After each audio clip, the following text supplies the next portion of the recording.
So, you might have seen a few videos related to films and letterbox on this channel, and this is a new video that I'm trying to make. I just saw a few videos which are related to film lists and favorites and all that.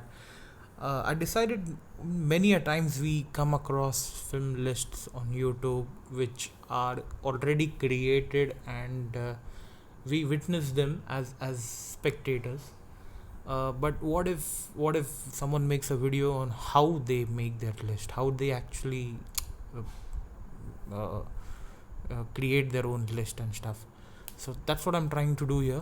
So for that, what I'm gonna do is that I have to be a little specific about what kind of a list that I want to make. These are all the films that I've seen. Probably it doesn't mean all these films that I've seen. Uh, it means the films that I've added on Letterboxd that I've seen. There are probably many films that I've seen which I haven't added on Letterboxd. Uh, so I'm gonna do this for now. For now, I'm trying to make a video under 20 minutes. So I'm gonna be a little specific. Um, let's go for 2000s decade. Um, I haven't seen a lot of films, so probably I've seen, but I haven't added a lot of films maybe. So I've selected 2010s decade, and I'm also gonna select a specific country here. The films that probably I like the most are American films in general.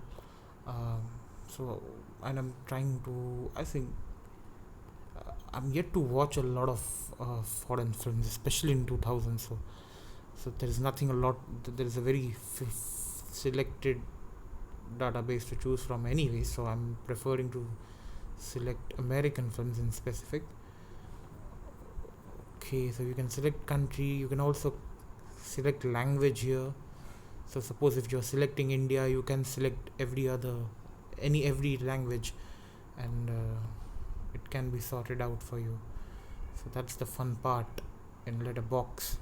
And I'm not even this is all for free for me right now. I'm not even a registered user. I don't have a membership as such. So even without any membership, it gives a lot of facilities. That's why I love this. So now I'm going to select no need of language. I think but we'll just specify it anyways. English, yeah. So sort by my highest rating. Let's see what we have in results now out of what I've seen. Yeah, this is pretty much it. These really are my favorite films, I guess. So you can see that most of the films are 4.5 rated, and here from Swades and and ahead of it. Why is Swades in this list? Swades is not an American film, so that it happens. It's not completely perfect. This whole country thing and language thing. But still, but apart from Swades, there isn't any other non-American film here. Yeah.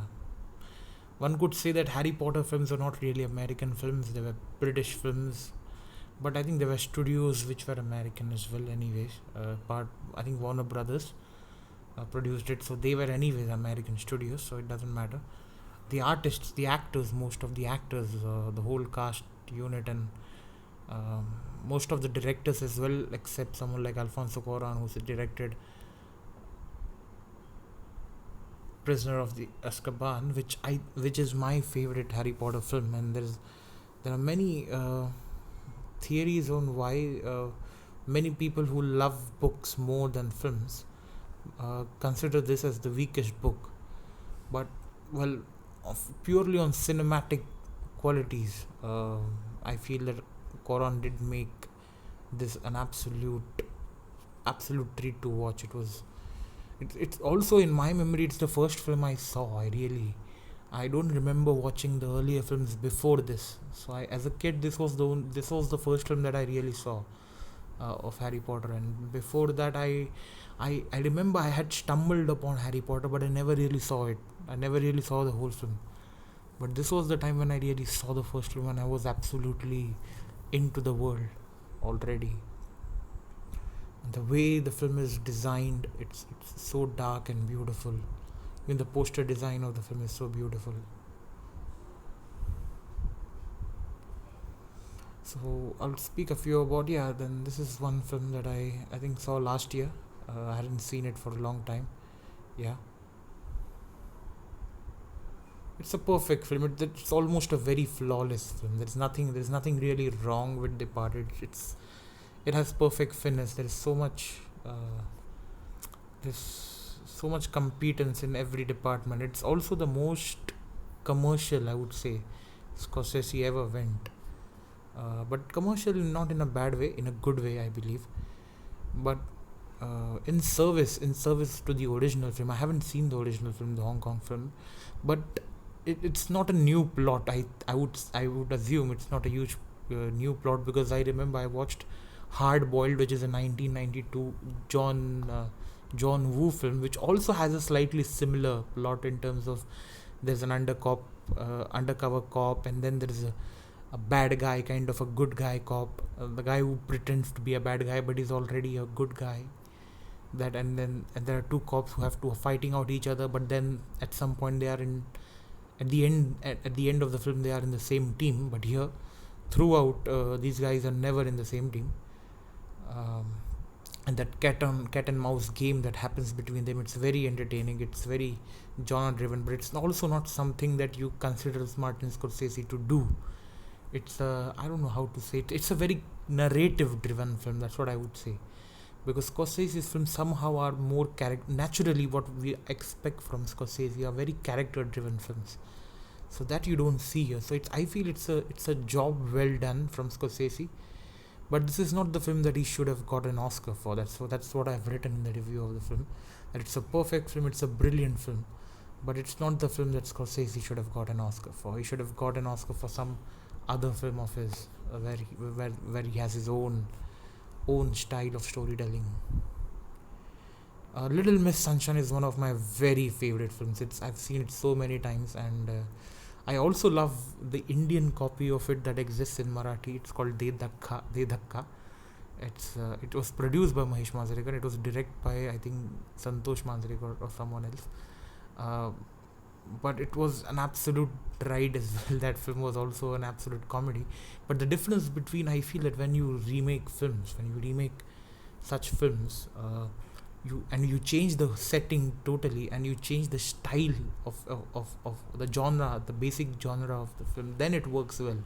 When you don't change those things and you try to uh, kind of copy paste things, it doesn't work. So that's what happened with that remake. It changed a lot of essential things, and it never stayed a black comedy, which is what this film is.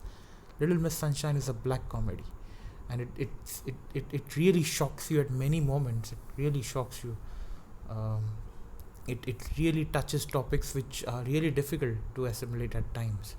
It deals with death in a very unusual way, and which is what makes it funny. But again, but at the end of the day, it's a family film. So the spirit of the film is that it's a family film, and that's what was used in De Dhakka as well. The spirit shouldn't be like changed, but the outer covering that you create a film with, the aesthetic sense, the world that you build around it, all of that, if it's authentic in your own way, then it does work. A remake does work. The finest example of it, I think, I won't have that film here. I don't remember.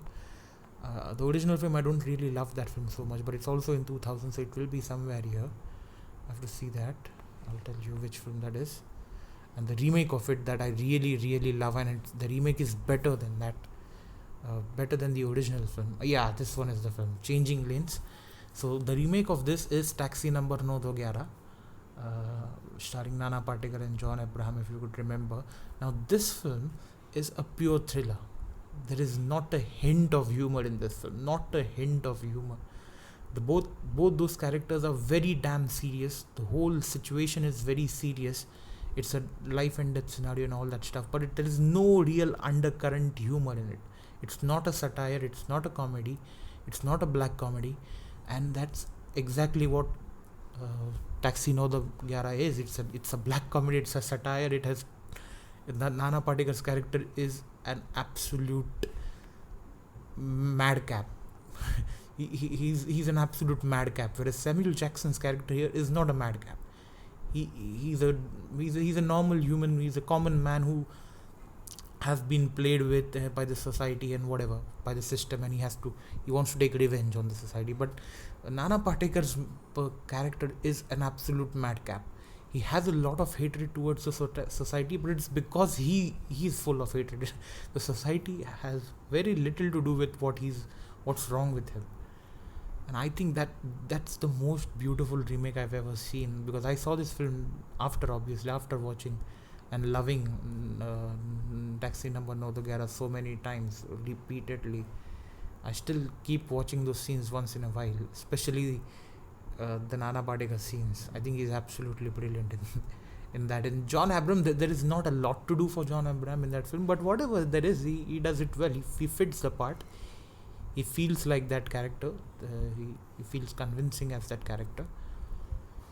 And that cat and mouse game is just too funny and it also has a lot of stakes. So what it uses from Changing Lanes is that you have to put stakes and you have to put a time limit to whatever is going to happen. So it uses that structure, but it replaces the soul. It doesn't necessarily keep the soul. Now one could say that the soul of this film is that something is at stake and it has to be done very quickly.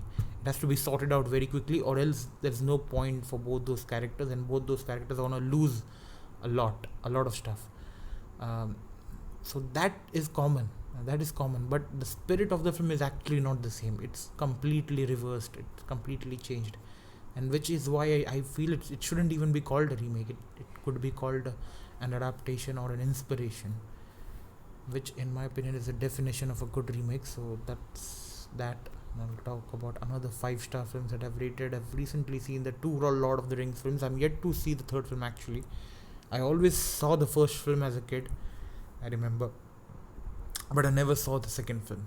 So recently I saw the 2 films, and now I'm yet to watch the third film. Ratatouille is my childhood favorite film, and it's still my favorite film. I think it's the most perfect film. It's the most perfect animated film ever made, I feel, in terms of not in terms of how it's animated and all that stuff. It's not really what I care about. I care about the story, I care about the character, I care about what it says. And it's also somehow the origin of the Pixar formula, in my opinion. That it's a formula that has been repeated so many times, from Coco to even now in Soul, and many other films in between. You see, there was Monsters University after this, I think. Then there is even some Disney films like Moana and some other films. So that formula is of following what your heart desires and all that, and fighting odds against it, and finally reaching it. But obviously this formula has been played with by Pixar. They haven't just used the exact same formula. They've used that formula, and then they've used another worlds on those formulas. They use the structure which is slightly similar, but the world is completely different and the characters are completely different, so it becomes a different film altogether as well. But when you see the bare bone existence of those films, especially Coco and Ratatouille, let's put those 2 films together, a lot is similar in terms of the form. But then again, what they've built by the time Coco was made, it was made in 2017 or 2018, whatever. 10 years have passed on, and they have built on those formula. They haven't just kept it as it was. They've built on those formula, and once they built on the formula, they keep using it again. Now, if they've made Coco, for example, and then if they're making Soul, if you see, there is a lot common between Coco and Soul compared to Soul and Ratatouille, because Coco and Soul are very near to each other in terms of when they've been made. So the formula that they've built, they've used it for Soul as well. But still, it becomes a completely different film because the setting is completely different, the characters is completely different. In Coco, the most important aspect is that it's set in that Mexican world, and the beauty of that Mexican world, the music, the visual aspect of it, and all of that is so wonderful to watch. And even if the formula is known to us, it still becomes a heartwarming experience, a very entertaining experience, and that's what they're trying to do. They're not trying to make masterpiece cinema, and they end up making masterpiece films. I believe Pixar ends up making masterpieces, but they never really intend to make masterpieces. They intend to entertain people, and they still end up making once in a while. Toy Story 3 is one of the another films that also is from the 2000s, or yeah, it was in 2010. So that after Ratatouille, Toy Story 3 is my most favorite film of Pixar. So I thought about I'm absolutely love Kill Bill films. I love it more than some of the later films that he made in 2000s. I think I love it more than Inglourious Bastards and Django Unchained. I think I think they happened in 2010s, I guess. Yeah. Now this is one film that I feel very curious about. There Will Be Blood. It's considered the greatest film of Paul Thomas Anderson by many, and I feel that from a director's point of view, it is a brilliant film. It's just made so beautifully. But I still feel that somehow it's not Paul Thomas Anderson film because it's an adaptation, or because it lacks the, I don't know what to say, but it lacks the madness that Paul Thomas Anderson as a writer brings on the table, which is what I believe. It's a beautifully directed film, and it's a greatly directed film, but Paul Thomas Anderson is capable of doing so much of what he represents in his own way as a writer, especially, which is not present in this film. So that's why I don't consider this the best film of Paul Thomas Anderson. That to me would be Magnolia, or a very close second would be Punch Drunk Love. Now that to me is what Paul Thomas Anderson really represents. Now what I've written in this review is that on paper it seems like a very normal film, and it's been directed like a Paul Thomas Anderson film, but all of that also starts on paper. It's just that on paper it doesn't mean anything if it's not executed that well, but the idea does starts on paper. And it's since it's not an adaptation of someone, it's the way he's gonna deal with the characters totally. It's gonna be his own way, which is what makes this his entire own film. I'm not saying this is that every filmmaker should write his own films, and only those filmmakers who write their own films are great directors. That's not what I'm trying to say. But I'm trying to say that there are certain filmmakers like Paul Thomas Anderson who have a very strong voice, and hence their films that have their entire creative persona and their entire creative voice, those films become more of what they really are, rather than their understanding of the craft and their excellent command over the craft and their vision, which is what you see in There Will Be Blood. Then there are other filmmakers like say someone like Alfonso Cuarón, for example, or even Steven Spielberg, for example. Now these filmmakers, they might be writers at times. I think Cuarón is also a writer at times, but they're mostly not they're not writer directors. Their creative voice doesn't originate from right, but they are still great filmmakers, or equally great filmmakers. As for example, Alfonso Cuarón, in my opinion, is probably the greatest director in terms of that. Whichever script you could give to him, he could make a brilliant masterpiece out of it. And but Paul Thomas Anderson is someone whose creativity first originates from his writing and his thinking, rather than his capability to create more aesthetic masterpieces. He's capable of doing that, obviously, there is no doubt about it. Magnolia is a great example. There Will Be Blood is a brilliant example of that. But that's not all that there is to him. There is more to him. That's what I feel. So I'm around 20 minutes. I'm gonna end this video now.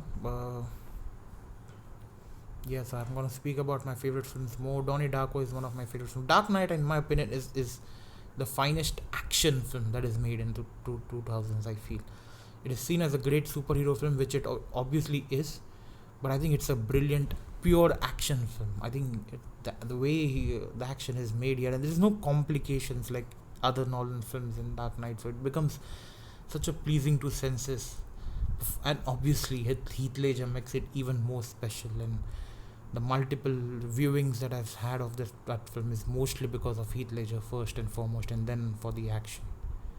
So that's it.